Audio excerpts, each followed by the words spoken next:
retrouver la finale de l'Euro féminin de football. Ah salut, je m'entraînais là. Bienvenue dans cette première édition du JT Funny. Alors j'attendais ce moment depuis que j'ai publié cette bande-annonce, c'est-à-dire, il n'est pas écrit, le 22 février 2022 à 22h22. Coïncidence? Je ne crois pas. Et donc nous y sommes, cette émission est là. Alors pour ceux qui n'ont pas vu la bande-annonce, cette bande-annonce, il y a le lien dans la description ou dans le i, ou vous pouvez écrire même vos recherches puisqu'il est écrit là. Alors je vais vous parler des actualités, ma mode fun. Ah oui, ce que je vous ai pas dit, c'est que je vais publier plusieurs éditions ou plusieurs épisodes. Bon, en fait, chaque semaine, je vais publier une édition, comme ça vous serez au courant de l'actualité sur ma chaîne. Donc, je crois que c'est tout. Donc, on peut commencer.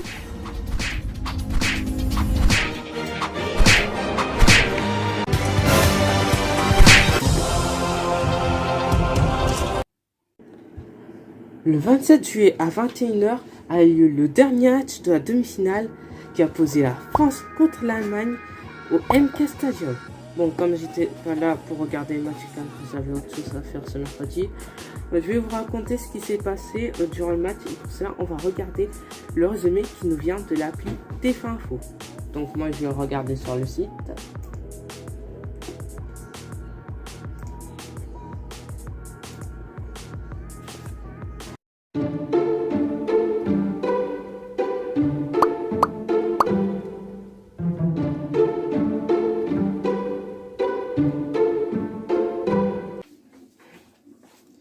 Retrouvez la finale de Women's Euro 2022, l'Euro féminin de football de l'UEFA 2022, ce dimanche 31 juillet sur TF1 à 18h. Cette rencontre opposera l'Angleterre à l'Allemagne, à Wembley, qui sera commentée par Grégoire Margoton et Bixente Lizarazu avec Marine Marc sur le bord de terrain. Les feux de forêt de 2022 en Gironde ont commencé le 12 juillet 2022 dans la forêt des Landes, dans le département de la Gironde en France. Ils se composent de deux zones d'incendie distinctes, l'une dans la forêt usagère de la teste de Bush, je sais pas comment prononcer, et l'autre près de Landiras qui ont brûlé des zones boisées. Ah, ce que je vous ai pas dit, c'est que j'ai été au courant le 14 juillet et dès que j'ai vu l'incendie à la télé, je me suis dit, je pense que c'est l'incendie le plus grand du monde et ça ressemble à un apocalypse. Non, vraiment, ça ressemble à un apocalypse.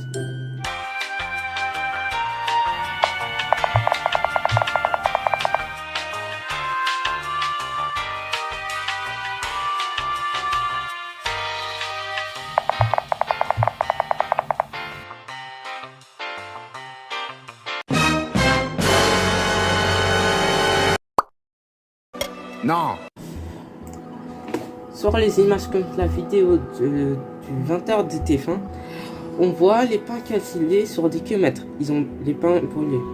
À Landiras, en Gironde, les cendres ont remplacé les feuilles. La forêt a entièrement brûlé. On peut observer sur ces images à quoi elle ressemblait il y a encore 19 jours. Ah ouais, ça ressemble vraiment à un apocalypse ou à une dystopie. Sur des images satellites, on constate l'étendue du désastre. 13 000 hectares de forêt partis en fumée. À Landiras, c'est 7 000 à la teste de Bug. Au ciel cantine des faux bulles. Il ne reste aucun bungalow. Ouais, ça c'est un apocalypse. Parce que les bungalows, ils ont tous brûlé. Mais je me demande, quelle est l'origine de cet incendie? Alors, je vais regarder sur Wikipédia. Hop. L'incendie de la teste de Buck a commencé vers 15h le mardi 12 juillet. Selon le maire de la teste de Buck, Patrick Davet, la cause de l'incendie est un véhicule ayant rencontré des problèmes électriques déclenchant un incendie sur le bord d'une route près de la dune du Pilat. Un deuxième incendie s'est déclaré une heure plus tard sur la commune de Landiras entre Ostens et Langon. Plus de 19 000 habitants ont regagné leur domicile. Et le bilan, il n'y a eu aucune victime. Ok, bravo les pompiers. Vous avez bien joué. Du côté des pompiers, les autorités dénombrent 25 blessés légers, dont 12 sapeurs-pompiers du service départemental d'incendie et de secours de Gironde. En revanche, pour la faune et la flore, les conséquences sont d'ores et déjà lourdes. De nombreux animaux et insectes ayant péri dans les flammes. Comment ça se fait qu'ils disent qu'il n'y a eu aucune victime alors que certains animaux et insectes sont morts? Ça n'a aucun sens. Vraiment, ça n'a vraiment aucun sens. Et du coup, 5 habitations ont été détruites sur les 2785 exposées. 3 à la Teste et 2 dans le secteur de Landiras. 2 champs de panneaux photovoltaïques endommagés à Landiras. Et à la Teste, un restaurant, un discothèque et 5 campings détruits. On peut dire que ça a eu une fin catastrophique. Savez-vous quel est l'animal le plus fort du monde? Alors vous allez sans doute dire c'est le lion. En plus, je suis sûr que c'est là. Eh ben non, c'est Crypto. Et figurez-vous qu'il a passé le cap. Il a enfin fait son propre film. Non pas un film de super-héros, d'action, mais un film d'animation. Vous êtes déçus, hein? Voilà, on va aller voir ça tout de suite. Warner Bros. Pictures présente Crypto et Super Animaux, produit par Seven Bucks. Je voulais dire ça en plus. Crypto et Super Animaux, ou Crypto Super Chien en québécois, ou DC League of Super Pets en anglais, en chinois. Après, chinois, japonais, algérien, turc, je sais pas, vous dites comme vous voulez. Moi, je dis Crypto et Super Animaux. Est un film d'animation américain réalisé par Jared Stern et Sam Levine, sorti en 2022. Le film a réuni plusieurs vedettes pour la distribution vocale originale telles que Dwayne Johnson, The Rock, Kevin Hart, Kate McKinnon, John Krasinski et Keanu Reeves dans Matrix.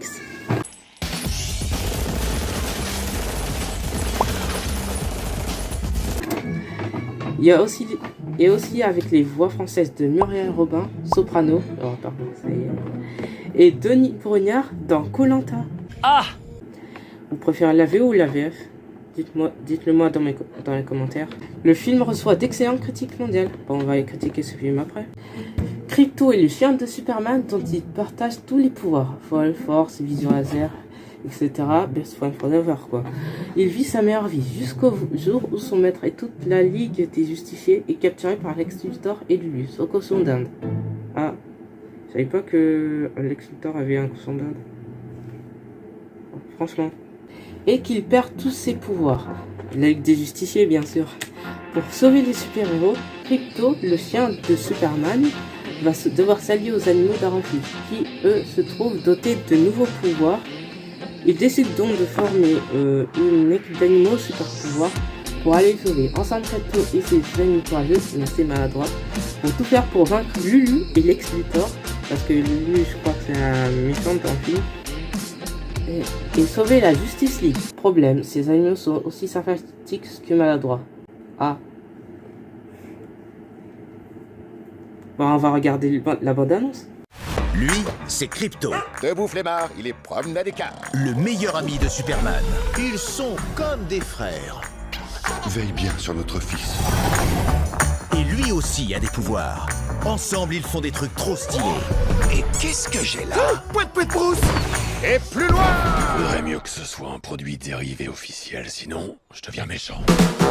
Mais tous les animaux n'ont pas la même chance. Oh, des gens qui viennent adopter. Te fais pas trop d'illusions. Ils choisissent presque toujours le chien. Dès mon premier jour, en fait, être un animal abandonné, c'est trop marrant. Jusqu'au jour Qu'est-ce qui se passe? où une bande d'animaux abandonnés devient une bande de super animaux. Je devrais être beaucoup plus mort que ça, non?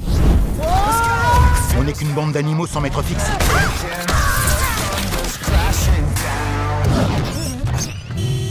Mais on est plus fort que ce que tu crois.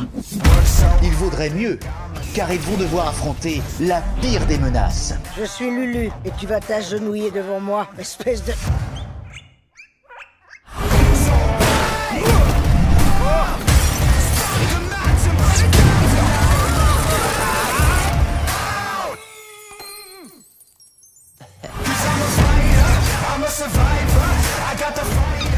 Écarte-toi Sors-toi de là, chaton. Lulu m'a sauvé la vie, maintenant je dois prendre les vôtres. Relax, tout ira bien.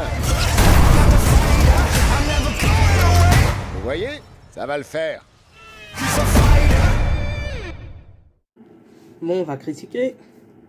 On m'avait pas prévenu qu'il y aurait Garfield dans le film. Non, en vrai, le film est bien, je vous conseille, parce que primo, il y a Crypto, le super animal le plus fort du monde, comme Superman. De Joe, c'est pas la Ligue de Justiciers qui vont sauver la ville, mais c'est les animaux au super pouvoir. En plus de ça, ils vont aussi sauver la Justice League. Donc il est disponible, allez le voir. Hein. Moi je peux pas le voir parce que je trouve pas de site de streaming. Du coup, mettez dans les commentaires s'il est disponible dans un site de streaming. Sinon, allez le voir. Hein. C'est un film bien. Hein. Ah oui, je vous ai pas dit, en fait, il est disponible depuis le 27 juillet en France et le 29 juillet dans le monde. Du coup, allez voir. Salut à toutes et à tous. Alors, j'espère que vous allez bien. Alors, pour fêter les 90 ans de Lego, je vais pas préciser sur cette édition, mais je vais plutôt faire une vidéo pour les 90 ans de Lego. Alors, il y a le lien dans la description ou dans le i s'il est disponible ou s'il est disponible ou s'il n'est pas disponible. Abonnez-vous pour savoir quand il sera publié. Et donc, il n'y a pas que l'anniversaire de Lego à fêter. Il y a la mienne. Happy birthday to you. Happy birthday. Non, en vrai. Joyeux anniversaire à moi. J'ai maintenant 15 ans. Je suis un grand garçon parce que je vais rentrer au lycée. Et donc, comme j'ai pas reçu de cadeau, vous pouvez en faire un. Likez, commentez, partagez cette vidéo. Ça me ferait un cadeau de plus. Hein. Ah, et surtout, abonnez-vous. Parce que c'est la première édition du GTFUNI. Et ça fera le plus beau cadeau de ma life. Ça me ferait très plaisir. Sur ce,